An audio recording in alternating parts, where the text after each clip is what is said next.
ബേസിൽ Joseph താങ്കളോടാണ് ഒരു കാര്യം പറയുന്നത്. താങ്കളാകെ ചൂനിയമളകൻ്റെ അത്രയേ ഉള്ളൂ.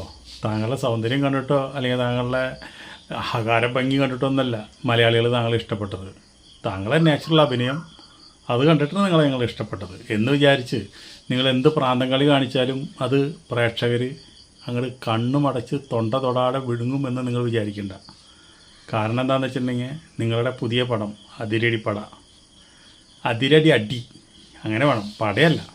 അപ്പോൾ ഇങ്ങനൊരു സിനിമ പടച്ചുണ്ടാക്കിയിട്ട് നിങ്ങൾ ഈ പ്രേക്ഷകരെ അങ്ങോട്ട് പറ്റിക്കാനും വഞ്ചിക്കാനും ഓമ്പിക്കാനും വിചാരിച്ചാൽ അത് നടക്കില്ല. ഇത് 8 നിലയിൽ പൊട്ടിക്കും പ്രേക്ഷകർക്ക് ഇങ്ങനെ പറ്റിക്കണമെന്നും ഇഷ്ടമല്ല. പിന്നെ നിങ്ങൾക്ക് ഈ ടൊവിനോയും കൂടി കഴിഞ്ഞാൽ ഇതൊരു ഭയങ്കര ഒരു ഹിറ്റായിരിക്കും, ഗംഭീരമായിട്ട് കാശ് വരാമെന്ന് വിചാരിക്കും. നിങ്ങൾ എന്ത് പ്രാന്തങ്ങളാണ് ഈ കാണിക്കുന്നത്? അതെനിക്ക് ചോദിക്കാനുള്ളൂ. ഒരു കോളേജിനെ ബേസ് ചെയ്തുള്ളൊരു കഥ, അവിടെ ഒരു പ്രോഗ്രാം നടക്കണം, ആ പ്രോഗ്രാമിൽ ഒരു പെൺകുട്ടി മരിക്കുന്നു, പിന്നെ ആ പ്രോഗ്രാം അവിടെ എല്ലാം നിർത്തി വയ്ക്കുന്നു, അത് കഴിഞ്ഞ് തുടങ്ങുന്നു. അത് കഴിഞ്ഞിട്ട് ഈ ഒരു ഗുണ്ടേനെയും കൊണ്ടുവന്ന് ഒരു ഗുണ്ടയായിട്ടാണ് ഈ നമ്മുടെ ടൊവിനോയ്ക്ക് ഇപ്പോൾ നാണം മാനെന്ന് പറയണമൊന്നുമില്ല. ഇത്രയും ബേഡായിട്ട് ടൊവിനൊക്കെ അഭിനയിക്കുക എന്ന് പറയുമ്പോൾ നമുക്ക് സങ്കടം തോന്നുക. ടൊവിനോ ഇപ്പോൾ എന്താണ് കിട്ടിയ പ്രൊഡ്യൂസർ മോഡിയാണ് മൂപ്പര്. കിട്ടിയ പടത്തിലൊക്കെ കയറി അഭിനയിക്കേണ്ട കാരണം നമുക്കറിയാം, തൃശ്ശൂർക്കാർക്കറിയാം. എന്താണെന്ന് വെച്ചിട്ടുണ്ടെങ്കിൽ തൃശ്ശൂരിൻ്റെ ഒരു അറ്റം തൊട്ട് നമ്മുടെ ടൊവിനോ തിന്നു തുടങ്ങിയിട്ടുണ്ട്, മുക്കി തുടങ്ങിയിട്ടുണ്ട്. കാരണം വെച്ചിട്ട് ഓരോ സ്ഥലങ്ങൾ മേടിക്കുന്നു, റിയൽ എസ്റ്റേറ്റ് മേടിക്കുന്നു, അവിടെ തങ്കമണി കയറ്റത്തൊക്കെ വലിയ ബിസിനസ്സുകളുണ്ട്. അങ്ങനെ പല പരിപാടികളും മൂപ്പത് തുടങ്ങുന്നുണ്ട്. അവിടേക്കൊക്കെ ലക്ഷങ്ങൾ ഇതൊക്കെ മേടിക്കാനായിട്ട് വേണ്ടേ. എന്ന് വെച്ചിട്ടുണ്ടെങ്കിൽ സിനിമയിൽ ഇനി അധികം കാലം പിടിച്ചു നിൽക്കാൻ പറ്റിയില്ലെങ്കിലും ഒരു 4 തലമുറയ്ക്കുള്ളത് സമ്പാദിച്ച് വയ്ക്കാനാണ് മൂപ്പര് ഉദ്ദേശം എന്ന് തോന്നുന്നു. അതുകൊണ്ടാണല്ലോ ഇപ്പോൾ ഈ ഇറങ്ങുന്ന പടങ്ങളൊക്കെ ഈ കൂതറ പടങ്ങളിലൊക്കെ ഇറങ്ങി വരുന്നത്. അപ്പോൾ ഇതിപ്പോൾ സിനിമയിലെ ബിസിനസ് എന്ന് പറഞ്ഞു കഴിഞ്ഞാൽ നടന്മാർ പ്രൊഡ്യൂസറാകുമ്പോൾ അവർക്ക് കാശ് ലാഭം, അതുപോലെ തന്നെ കിട്ടണതൊക്കെ അവർക്ക് ലാഭം. ഇപ്പോൾ ഇവരെ ഇമേജ് വെച്ച് OTTയും അതുപോലെ തന്നെ സാറ്റലൈറ്റും ഓവർസീസും ഒക്കെ വേഗം വിറ്റ് പോകും. അപ്പോൾ അതുകൊണ്ട് ഇവർക്ക് നല്ല ചാകരയുള്ളപ്പോൾ കാറ്റുള്ളപ്പോഴല്ലേ തൂറ്റാൻ പറ്റുള്ളൂ. അങ്ങനെ നന്നായി തൂറ്റുന്നുണ്ട്. അതുപോലെ തൂറ്റിക്കോ, ഈ ബേസിലും അതുപോലെ തൂറ്റിക്കോ. പക്ഷേ നിങ്ങളൊക്കെ ജനം തിരിച്ചറിഞ്ഞ് ചവിട്ടി പുറത്താക്കും സിനിമയെന്ന്. അത് ഇങ്ങനെ ഒരു കാലം ഇതുപോലെയുള്ള സിനിമകൾ എടുത്താൽ നിങ്ങൾക്ക് അങ്ങനെയുള്ള ഒരു അനുഭവം വരും.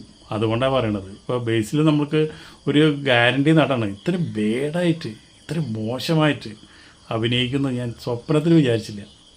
എന്തിന് ഇതിൻ്റെ ഫ്രെയിം പോലും ഈ സിനിമയുടെ ക്യാമറമാൻ ഏത് കൊണാപ്പനാന്ന് അറിയില്ല, എനിക്ക് ഞാൻ നോക്കിയുമില്ല.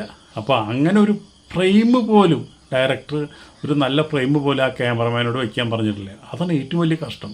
ഒരു സീരിയൽ ടേക്കിംഗ് ആണ് ഇതിൽ കാണുന്നത് ക്യാമറയുടെ ആദ്യം തൊട്ട് അവസാനം വരെ. അതുപോലെ തന്നെ ലൈറ്റിംഗ് പാറ്റേൺ വളരെ മോശം. ഈ കാലഘട്ടത്തിൽ എടുക്കേണ്ട സിനിമയും ഈ കാലഘട്ടത്തിൽ എടുത്ത് ഇറക്കിയ സിനിമ എന്ന് പറഞ്ഞാൽ ആരും സമ്മതിക്കില്ല. ഇതെത്രയോ ഒരു 20 കൊല്ലം 25 കൊല്ലം മുമ്പൊക്കെയാണ് ഇങ്ങനത്തെ സിനിമകൾ ഇങ്ങനെ കളറും വെച്ചിട്ട് ഇങ്ങനത്തെ മ്യൂസിക്കും കൊടുത്ത് സിനിമ ഇറങ്ങുക. അതേപോലെ ഒരു സീരിയൽ സിനിമ കണ്ടൻറ്റ് എന്ന് പറഞ്ഞു കഴിഞ്ഞാൽ തൊട്ട് തീണ്ടിയിട്ടില്ല, ഒരു കണ്ടൻറ്റും ഇല്ല. ആകെ 10 മിനിറ്റ് നേരത്തെ ഒരു ഷോർട്ട് ഫിലിം പറയാനുള്ള കണ്ടൻറ്റ് അത് വലിച്ചു നീട്ടി വലിയൊരു സിനിമയാക്കി ഇങ്ങോട്ട് ഇറക്കി കഴിഞ്ഞാൽ നിങ്ങൾക്ക് തന്നെ ഈ മലയാള സിനിമയുടെ ശാപം. ഇത് സംവിധാനം ചെയ്തവനും ഇതിൻ്റെ തിരക്കഥ എഴുതിയവനും കഥ എഴുതിയവനും ഡയലോഗ് എഴുതിയവനും ഇതിൽ അഭിനയിച്ചവരും നിങ്ങളൊക്കെ ഇല്ലേ ശരിക്ക് പുളിയുമ്പോൾ കെട്ടിയിട്ടിട്ട് പോലെ തെരണ്ടി വാലിട്ടിട്ട് അടിക്കണം.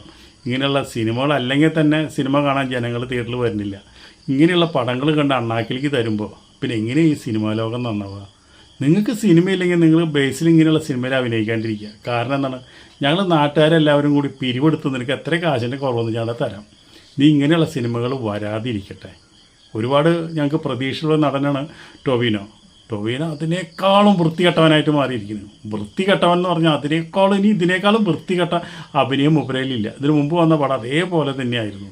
അതിനേക്കാളും കഷ്ടമായിട്ടാണ് ഈ അഭിനയത്തിൽ മൂപ്പര് അഭിനയിച്ചുകൊണ്ടിരിക്കുന്നത്. അപ്പോൾ സിനിമേനെ നശിപ്പിക്കുന്നത് സിനിമാക്കാർ തന്നെയാണ്, പ്രേക്ഷകരല്ല. പ്രേക്ഷകർ നല്ല സിനിമ കണ്ടാൽ അവിടെ എത്തും, പ്രേക്ഷകർ കൊടുമ്പടക്കം എത്തും, അല്ലെങ്കിൽ 8 നിലയിൽ പൊട്ടിക്കും. ഇപ്പോൾ ഞാൻ അടുത്തൊരു സിനിമ അതിന് പ്രത്യേകിച്ച് റിവ്യൂ ഒന്നും പറയേണ്ട കാര്യം എനിക്കില്ല, അതുകൊണ്ട് ഞാൻ പറഞ്ഞില്ല. എന്നാലും ഇതിൻ്റെ അവസാനം 2 വാക്ക് ഞാൻ പറയുന്നു. ദൃഢം എന്ന് പറഞ്ഞൊരു സിനിമ 2 ദിവസം മുമ്പ് കണ്ടു. നല്ലൊരു സിനിമയാണ്, നല്ല കണ്ടൻറ്റ്. ഒരിക്കലും ഒരു മനുഷ്യനും ചിന്തിക്കാത്ത സിനിമ കണ്ടിരിക്കുന്ന ഒരു മനുഷ്യൻ പോലും ചിന്തിക്കാത്ത ഒരു ക്ലൈമാക്സാണ് അതിൽ കാണിച്ചത്. സിനിമ കാണുന്നവരും അതുപോലെ സിനിമയുടെ മുൻ കാഴ്ച കൊണ്ട് സിനിമ ഇന്നത് വരും എന്ന് പറഞ്ഞിരിക്കുന്നവരൊക്കെ വഴിതെറ്റിക്കുന്ന ഒരു ക്ലൈമാക്സ്, ഒരു ത്രില്ലർ ആണ് ആ സിനിമ. അതിൽ നമ്മുടെ എനിക്ക് വളരെ ഇഷ്ടപ്പെട്ട ഒരു സിനിമയാണ്. നിങ്ങൾ സമയം കിട്ടാന്ന് വെച്ചിട്ടുണ്ടെങ്കിൽ ഇങ്ങനെയുള്ള കോതറപ്പടങ്ങൾ കാണാണ്ട് ആ സിനിമ കയറി കാണുക. അതിനെ പ്രൊമോട്ട് ചെയ്യും. ദൃഢം എന്ന് പറഞ്ഞിട്ടുള്ളൊരു പോലീസ് സ്റ്റോറിയാണ്. അപ്പോൾ അത് പോയി കാണുക. അതിന് പ്രത്യേകിച്ച് ഞാൻ റിവ്യൂ ഒന്നും പറയേണ്ട കാര്യമില്ല. അതൊക്കെ ആൾക്കാർക്ക് അറിയാം നല്ല സിനിമ ഏതാ, മോശം സിനിമ ഏതാ. അതുപോലെ തന്നെയാണല്ലോ മോഹിനിയാട്ടം വിജയിച്ചുകൊണ്ടിരിക്കുന്നത്. ഇത്ര മാത്രം പറയാനുള്ളൂ.